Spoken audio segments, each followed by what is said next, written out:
राहु ग्रह 18 मई 2025 को अपना राशि परिवर्तन करने जा रहे हैं। तो राहु के राशि परिवर्तन का प्रभाव मीन लग्न या मीन राशि वालों पर किस प्रकार से पड़ने वाला है, आने वाले 18 महीने में राहु के प्रभाव के कारण कौन सी महत्वपूर्ण घटनाएं आपके जीवन में घटित होने वाली हैं, क्या कुछ बड़ी खुशखबरी आपको मिलेगी, कौन से ऐसे कार्य हैं जिनको लेकर आपको सतर्क रहना है, विस्तार से इस वीडियो में हम चर्चा करेंगे। देखिए मीन राशि वालों, वर्तमान समय में आप शनि की 7.5 के दूसरे चरण में चल रहे हैं और आपकी परेशानियों को हम समझ सकते हैं, क्योंकि मीन राशि वालों वर्तमान समय में आपके जीवन में बहुत सारी समस्याएं चल रही हैं। जैसे कि बहुत सारे मीन राशि वालों को लोन को लेकर समस्या हो रही है, आपने कर्ज लिया हुआ था, कर्ज नहीं चुका पा रहे हैं। करियर की हम बात करते हैं तो करियर में अपने आप को आप स्टक फील कर रहे हैं, फंसा हुआ फील कर रहे हैं। मतलब आप मेहनत कर रहे हैं, डबल मेहनत कर रहे हैं, फिर भी जो मेहनत का एक परिणाम आपको मिलना चाहिए वो चीज़ आपके जीवन में दिखाई नहीं दे रही है। पैसे का फ्लो यानी पैसा आ रहा है लेकिन पैसा आपके पास में बच नहीं पा रहा है। और इसके साथ ही हेल्थ इशू भी आ रहे हैं। अगर मोटा मोटी देखा जाए तो पिछले 2.5-3 वर्षों से मीन राशि वालों आपके जीवन में लगातार परेशानियां चल रही हैं। आप प्रयास भी कर रहे हैं लेकिन उन प्रयासों में बहुत अच्छी सफलता आपको नहीं मिल पा रही है और जो अभी तक धैर्य आपका बना हुआ था उसमें भी कमी देखने को मिल रही है। अब देखिए, जब राहु का गोचर आपकी राशि से 12वें भाव में हो रहा है तो इस गोचर को बहुत आपने वीडियोज में भी देखा होगा, बहुत सारे लोगों ने भी बताया होगा कि ये गोचर आपके लिए बहुत अच्छा नहीं जाने वाला है। लेकिन आप धैर्य रखिए, चीज़ें बहुत सारी चीज़ें आप राहु से जब 12वें भाव से राहु का गोचर हो रहा है तो बहुत सारी पॉजिटिव चीज़ें भी आप इस समय अवधि के दौरान निकाल सकते हैं। वो कैसे निकलेंगी, क्या रिजल्ट मिलने वाले हैं, आइए विस्तार से चर्चा करते हैं। देखिए हमारे ज्योतिष शास्त्र में जब हम राहु ग्रह की बात करते हैं तो राहु को भौतिकतावादी ग्रह हम कह सकते हैं। साथ ही राहु मल्टीप्लिकेशन का काम करता है, राहु भ्रमित करने का कार्य करता है। लेकिन ऐसा नहीं है कि जन्म कुंडली में राहु हमेशा खराब ही चीज़ें प्रदान करता है। यदि जन्म कुंडली में राहु की पोजीशन अच्छी हो, राहु शुक्र के साथ में युति में हो तो व्यक्ति को अपार धन दौलत देते हैं।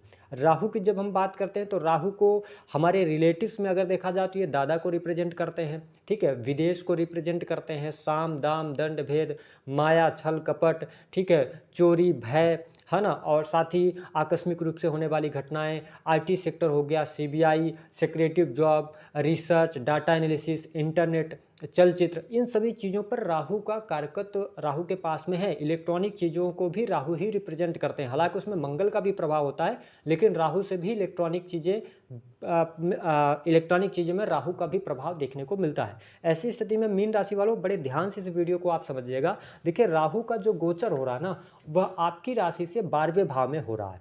सिंपल सी बात है कि 12वां भाव जो होता है वो आपके बेड का प्लेजर होता है, आपकी नींद होती है, साथ ही मोक्ष का भाव कहा गया है, ये लॉस का भाव है यानी कि खर्चे का भाव कहा गया है, 12वां भाव हॉस्पिटल्स का है, जेल का भाव माना जाता है। ऐसी स्थिति में आप देखेंगे कि जब राहु का गोचर 12वें भाव से होगा तो सबसे पहली बात तो आपका जो काम करने का तरीका होगा। जैसे बहुत सारे लोग अपना बिजनेस कर रहे हैं, व्यापार कर रहे हैं, तो आप देखेंगे कि अपने बिजनेस व्यापार या जो लोग वर्क फ्रॉम होम कर रहे हैं या सोशल मीडिया से जुड़े हुए हैं, ऐसा कोई कार्य क्षेत्र है जो कि आईटी सेक्टर से जुड़ा हुआ, जो आप लैपटॉप मोबाइल के माध्यम से कार्य करते हैं, अचानक से उन चीज़ों में आपकी दिलचस्पी बढ़ेगी।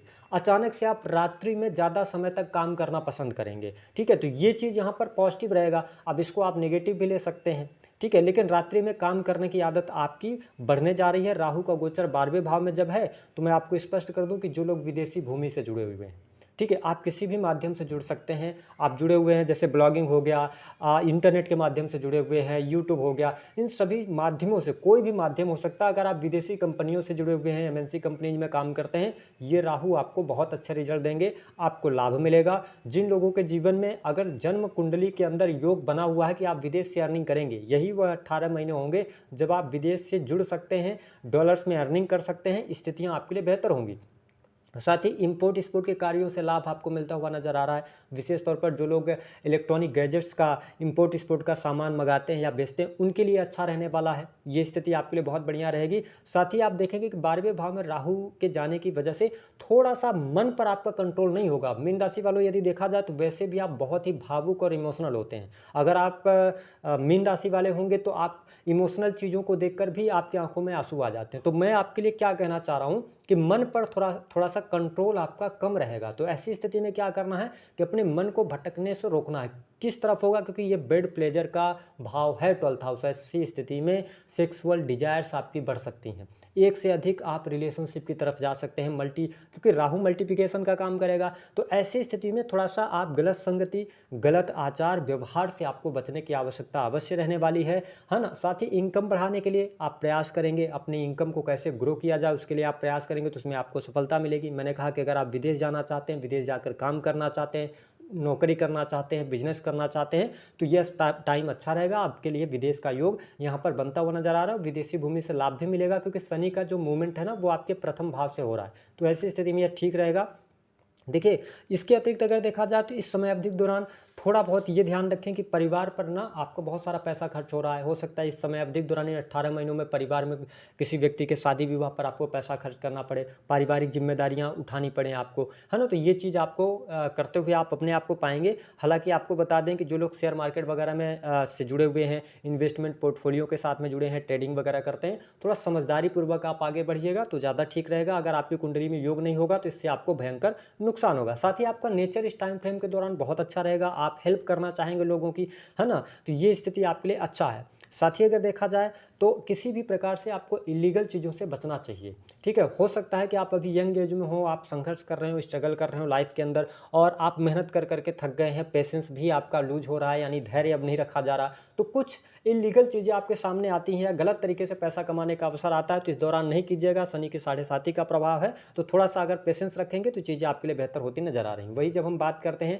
कि राहु जो है पंचम दृष्टि से आपके चतुर्थ भाव को देखेंगे, देखिए कहीं ना कहीं से माता की हेल्थ खराब कर सकते हैं, माता के साथ में आपके संबंध खराब हो सकते हैं। लेकिन ठीक इसके साथ ही बड़ा घर लेने का योग आपके लिए बन रहा है ना। स्थान परिवर्तन का योग बनता है, मकान वाहन भूमि का योग यहाँ पर बनता हुआ नजर आ रहा है। अब राहु दृष्टि जब डाल रहे हैं, यहाँ से जुपिटर का भी ट्रांजिट कुछ समय के लिए होता हुआ नजर आ रहा है, तो नो डाउट आप घर, मकान, प्रॉपर्टी, एसेट्स, इन सभी चीज़ों में पैसा लगाएंगे और उससे आपको बेनिफिट भी होता नजर आएगा। उसमें बहुत ज़्यादा दिक्कत नहीं होगी। यदि आपके जीवन में देखा जाए तो जो लोग होटल रेस्टोरेंट का काम करते हैं, इंटीरियर डिजाइनिंग वगैरह का काम करते हैं, ठीक है, कस्टमर्स को सर्विसेज प्रोवाइड करवाते हैं, या आप शोरूम वगैरह चलाते हैं, लग्जरियस चीज़ों का काम करते हैं, तो आपको अच्छा खासा बेनिफिट यहाँ पर मिलने जा रहा है। साथ ही राहु जब 12th हाउस से गोचर कर रहे हैं, तो जो लोग हॉस्पिटल के अंदर काम कर रहे हैं या आप मेडिकल लाइन से जुड़े हैं, आप डॉक्टर हैं, है ना, तो आप अच्छा करते नजर आएंगे। इस समय अवधि के दौरान कुछ बड़ा क्रिएट कर सकते हैं आप अपनी लाइफ के अंदर। राहु के जो 7वीं दृष्टि का प्रभाव है, देखिए आपके 6ठे भाव पर रहेगा,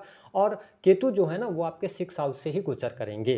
तो ऐसी स्थिति में क्या है कि मीन राशि वालों, शनि के 7.5 का भी प्रभाव चल रहा है। तो अगर आप 30+ ऊपर हैं तो अपने हेल्थ का आपको बहुत ज़्यादा ध्यान रखना पड़ेगा, क्योंकि हेल्थ का ध्यान अगर आप नहीं रखते हैं तो अभी लगभग 6-7 महीने यानी 2025 तो आप निकाल ले जाएंगे, लेकिन 2026 के अंदर आपको कोई ना कोई बीमारी डिटेक्ट हो सकती है। और केतु जब 6th हाउस में होता है ना, तो व्यक्ति बीमार भी रहेगा लेकिन पता नहीं चलता, क्योंकि केतु 6th हाउस में रहेंगे। तो थोड़ा सा अगर आप अपने खान पान को नियंत्रित करते हैं, नशे से बचते हैं, क्योंकि मीन राशि वालों को बहुत कम उम्र में ही नशे की लत लग जाती है, तो आप, मैंने कहा कि गलत आचरण, इन सभी चीज़ों से आप बचते हैं तो बाकी चीज़ें आपके लिए अच्छी रहने वाली है। शत्रु संबंधी समस्या दूर होगी। अगर आप लोन लेना चाहते हैं, लोन आपको आसानी से मिल जाएगा।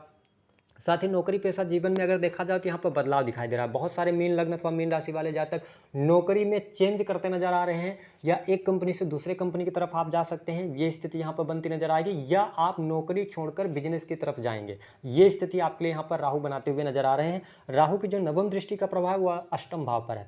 मैन्युफैक्चरिंग यूनिट हो गया, अकल्ट, एस्ट्रोलॉजी, ज्योतिष, तंत्र मंत्र, अध्यात्म के क्षेत्र में आपकी उन्नति होगी, ठीक है, ये स्थिति बढ़िया बन रही है। साथ ही जो लोग सेक्रेटिव जॉब के अंदर हैं, सर्विस कर रहे हैं, डाटा एनालिसिस का कार्य करते हैं, उनके लिए अच्छा समय यहाँ पर रहने वाला है। चीज़ें आपके लिए बहुत ही बेहतर रहने वाली हैं। साथ ही वैवाहिक जीवन की अगर हम बात करते हैं, देखिए वैवाहिक जीवन के लिहाज से अब समय अच्छा रहेगा मीन राशि वालों, लेकिन शनि की दृष्टि का भी प्रभाव है और राहु जब 12th हाउस से गोचर कर रहे हैं। और मैंने वीडियो के शुरुआत में बताया कि अगर आप मैरिटल लाइफ के अंदर हैं तो एक से अधिक रिलेशनशिप की तरफ आप बढ़ सकते हैं, या एक्स्ट्रा मैरिटल अफेयर होने के बहुत ज़्यादा चांसेस बनते हैं, क्योंकि आप ना फिजिकली बहुत ज़्यादा अट्रैक्ट होंगे अपोजिट जेंडर की तरफ। तो ये स्थिति थोड़ा सा निगेटिव बनेगी, जिसकी वजह से जीवन साथी की हेल्थ को लेकर प्रॉब्लम, या जीवन साथी के साथ में यानी कि आपके एक्स्ट्रा मैरिटल अफेयर के कारण कोई ना कोई प्रॉब्लम आ सकती है। तो इस पर आपको ध्यान रखने की आवश्यकता रहने वाली है। हालांकि जो लोग संतान प्राप्ति का सपना देख रहे हैं उनके लिए अच्छा है, प्रेम संबंधों में अनुकूलता आपको देखने को मिलेगी। अगर आप विवाह की तरफ बढ़ना चाह रहे हैं तो अभी थोड़ा सा आपको पेशेंस रखना पड़ेगा, ठीक है। इसके अतिरिक्त अगर देखा जाए तो वेल्थ के लिए अच्छा है, पैसे के लिए अच्छा है, प्रॉपर्टी के लिए अच्छा रहने वाला है, ठीक है। शत्रुओं पर विजय प्राप्त होती नजर आ रही है, तो बाकी चीज़ें आपके लिए बढ़िया हैं। एक चीज़ और आपके लिए प्लस हो सकता है, भले मैंने बताया कि आपके मैरिटल लाइफ में थोड़ी सी प्रॉब्लम होगी या जीवन साथी की हेल्थ खराब हो सकती है, लेकिन अगर आपके जीवन साथी जो हैं वो वर्किंग हैं, आप देखेंगे कि जीवन साथी को कुछ के करियर को लेकर या उनके जीवन में कुछ अच्छा होने जा रहा है। यानी अगर आपका इस समय अवधि के दौरान विवाह भी होता है, तो मैं आपको स्पष्ट कर दूं कि इस समय अवधि में अभी विवाह का तो बहुत अच्छा चांसेस आपके लिए अब दिखाई नहीं दे रहा है। मीन लग्न या मीन राशि के आप जातक या जातिका हैं, बट आपकी कुंडली में अगर योग चल रहा होगा तो जीवन जिस व्यक्ति से आपका विवाह होगा वो धनवान हो सकता है, वो सर्विस में हो सकता है। ये चीज़ें देखने को अवश्य प्राप्त होने वाली हैं। तो मीन राशि वालों के लिए अगर देखा जाए तो अगर आप सरकारी क्षेत्र में नौकरी में हैं तो आप अच्छा करते नजर आएंगे। बैंकिंग सेक्टर हो गया, लॉ का फील्ड हो गया, कंसल्टेंसी के कार्य हो गए, तो ये सारी चीज़ें आपके लिए अच्छी रहने वाली हैं। और कहीं ना कहीं से आप फिक्स डिपॉजिट की तरफ बढ़ना चाहेंगे, या आप देखिए सिंपल सी बात है कि जब राहु का गोचर 12वें भाव से होता है तो ये व्यय का भाव है। तो मैं आपके लिए यही सजेस्ट करूंगा उपाय के तौर पर कि अगर आपके पास पैसा नहीं बच रहा है, ठीक है, तो आप अपने पैसे को ना अपने से दूर कीजिए। अपने से दूर करने का मतलब ये है कि आप शेयर मार्केट वगैरह में ना लगा दीजिए, गलत चीज़ों में ना लगाइए, ठीक है। या तो आप उसको प्रॉपर्टी में लगाने की कोशिश कीजिए या तो फिक्स डिपॉजिट कीजिए, क्योंकि वो पैसा अब आपका पैसा नहीं रह जाता। जब फिक्स डिपॉजिट हो जाता है तो वो पैसा किसी और के पास चला जाता है, वो बैंक के पास रहता है। तो अगर आप ऐसा कर पाते हैं तो व्यय से आप बच पाएंगे। बाकी हाँ, मित्रों पर थोड़ा ज़्यादा भरोसा करने से आप बचिएगा। यहाँ पर मित्रों से कहीं ना कहीं से प्रॉब्लम आ सकती है। खान पान पर नियंत्रण आपको रखने की आवश्यकता है। कुल मिलाकर अगर देखा जाए तो मीन लग्न और मीन राशि वालों के लिए कुछ चीज़ें यहाँ पर पॉजिटिव हैं, कुछ चीज़ें निगेटिव हो सकती हैं। हाँ, आपके अंदर अचानक से ये भाव पैदा होगा कि आप लोगों के लिए कुछ करें। मैंने कहा हेल्पफुल नेचर आपका होगा, है ना, लोगों के लिए बहुत कुछ करना चाहेंगे, और मतलब आप कुछ दान धर्म का भी काम करते नजर आएंगे। तो ये स्थिति आपके लिए यहाँ पर बढ़िया बनती हुई नजर आ रही है। साथ ही अगर देखा जाए तो मीन राशि वालों के लिए छोटे भाई बहनों को लेकर, बड़े भाई बहनों को लेकर थोड़ी बहुत प्रॉब्लम्स आ सकती हैं। उनको लेकर थोड़ी सी हम कह सकते हैं उनके करियर को लेकर कोई ना कोई दिक्कत आएगी, तो इस पर आपको थोड़ा सा ध्यान देने की आवश्यकता रहेगी। आप अगर बिजनेस कर रहे हैं तो बिजनेस में मेहनत के बाद सफलता मिलेगी, क्योंकि शनि के 7.5 का दूसरा चरण चल रहा है। तो थोड़ा सा स्ट्रगल तो करना पड़ेगा मीन राशि वालों, लेकिन कुछ प्लस है। अगर आप विदेश जाना चाहते हैं, देखिए घर तो छोड़ना पड़ेगा आपको। अगर आप अपने बर्थ प्लेस से भी दूर जाते हैं तो राहु आपको अच्छे रिजल्ट देंगे। उपाय क्या करना है, मैं उपाय के तौर पर यही कहूँगा, 3 बड़ी गलतियाँ आप ना करें। पहली बात क्या है, इलीगल काम से बचना होगा आपको, और मतलब आपको अपने आप को कंट्रोल करके चलना पड़ेगा, मन पर नियंत्रण रखना पड़ेगा। सेक्सुअल डिजायर्स बहुत ज़्यादा आएंगी तो उसको थोड़ा सा ध्यान देना होगा। गलत मार्ग पर ना चले जाएं या कोई ब्लैकमेल ना करे, बहुत सारी चीज़ें हो सकती हैं, इस पर थोड़ा ध्यान रखें। तीसरा, कोई सरकारी नोटिस अथवा लीगल नोटिस कुछ न कुछ आपके सामने निकल कर आ सकता है, उसको लेकर आप अवेयर रहिएगा। उपाय, भगवान शिव की आराधना कीजिए। भगवान शिव की आराधना करेंगे तो राहु का भी शुभ प्रभाव मिलेगा और शनि का भी शुभ प्रभाव मिलेगा। तो दी गई जानकारी पसंद आए तो वीडियो को लाइक करें, चैनल को सब्सक्राइब